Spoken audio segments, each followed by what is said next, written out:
तभी वो परिवार स्वस्थ है जहां पे हर एक विश्वासी स्वयं पिता से लेना जानता है, प्रतिज्ञाओं में खड़ा है, विश्वास में बलवंत है। जो कि परमेश्वर ने जिन दासों का अभिषेक किया है उनका काम वो बैसाखी नहीं है, वो कोच हैं जो आपको सिखाते हैं कि कैसे आप परमेश्वर के राज्य में जैवन जीवन जी सकते हो। अगर हर बार आपकी जरूरत और आप हमारे सर पे हाथ रख दो, कभी सिद्ध हो गए आप? कभी नहीं होगे। There has a place, as I said. मैंने कहा था उसकी जगह है अपनी एक। परमेश्वर का दास आपका उत्तर नहीं है। A man of God is not your परमेश्वर answer. का वचन आपका उत्तर है। The word of God is your answer. परमेश्वर ने अपने दासों को रखा है कि वो उसकी देह को वचन की तरफ ले जाएं। God has kept his servants so that they can take the body of Christ towards the word of God. पवित्र लोग सिद्ध हो जाएं, सेवा का काम किया जाए, मसीह की देह उन्नति पाए। Edifying of the body of Christ. आगे 13, जब तक हम सब के सब, बोलो सब के सब, क्यों रखी है फाइवफोल्ड मिनिस्ट्री? कि सब के सब विश्वास और परमेश्वर के पुत्र की पहचान में एक ना हो जाएं और एक सिद्ध मनुष्य ना बन जाएं और मसीह के पूरे डील डॉल तक ना बढ़ जाएं। मतलब परमेश्वर की चाहत है एक परिपक्व कलीसिया। हाँ, रेस्टोरेंट वाले आपको कभी रेसिपी नहीं देंगे क्योंकि वो चाहते हैं बार बार आप उनके पास आओ खाने के लिए। पर घर में होना तो घर वाले सिखाएंगे। But if you're in the house, your family will teach you how to cook. हाँ, डोमिनोज कभी नहीं बताएगा अपनी recipe. Domino's will never give you the recipe. क्योंकि कोई आएगा ही नहीं डोमिनोज पे, घर में बनाएंगे Domino's. Because then nobody will come to them. People will make things at their home. हाँ, सोचो कोच का जो काम है, Imagine the work of a coach. वो काम है खिलाड़ियों को सिखाना कि जब खेल होगा तो खिलाड़ी खेलेंगे, कोच नहीं खेलेगा। The role of a coach is to teach the players that when the game happens, the players will play, not the coach. पहले मुझे फोन आता था, I used to get phone calls earlier. Pastor ji हमारे यहाँ एक दुष्ट आत्मा खेल रही है, प्रार्थना कर दो। मैंने खुद कर प्रार्थना।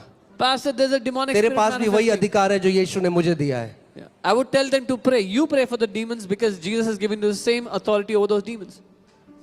अब फोन आने बंद हो गए I've stopped getting those calls क्योंकि नंबर ही नहीं है किसी के पास। because nobody has a number.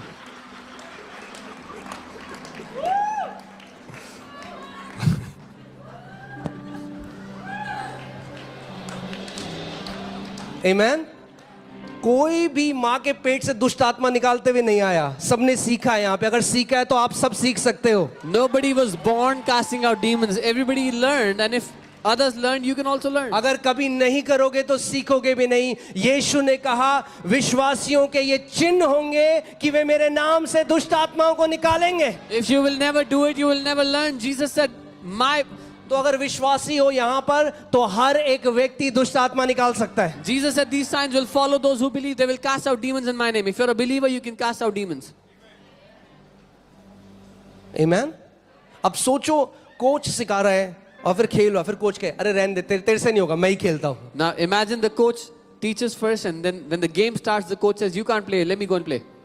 क्यों कलीसिया मिलकर हम आते हैं? संडे को आप यहाँ आए, आप मंडे को कई लोग कॉलेज जा रहे हैं, कई लोग ऑफिस जा रहे हैं, कई लोग वहां।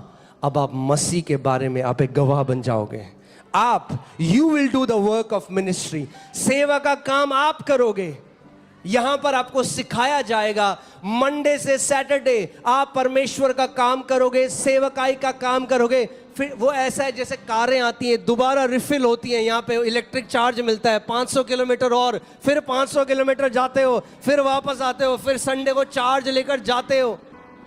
सोचो कितनी बड़ी बेदारी इस देश में आएगी अगर हर एक विश्वासी सेवकाई का काम करने लग जाए।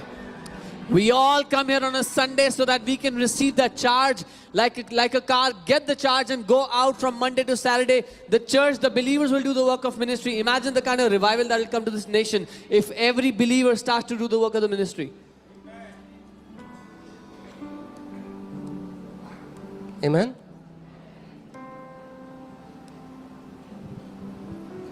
और तभी होगा जब देह खुद खड़ी होगी। आप सोचो अगर एक माता पिता है जिनका बच्चा हुआ और वो हमेशा उसको गोद में लेके रखते हैं, वो कभी उसको उन्होंने कहा नहीं नहीं हमारा बच्चा। Imagine हम गोद में ही लेके चलेंगे। वो 10 साल का हो गया, अब वो अपाहिज हो चुका है, चल नहीं पाएगा, टांगे कमजोर हो गई। क्यों? क्योंकि माता पिता ने कभी उसे खुद चलने नहीं दिया। जब तक आप खुद मसीह के वचनों में चलोगे नहीं, खड़े नहीं होगे, विश्वास में बढ़ भी नहीं पाओगे।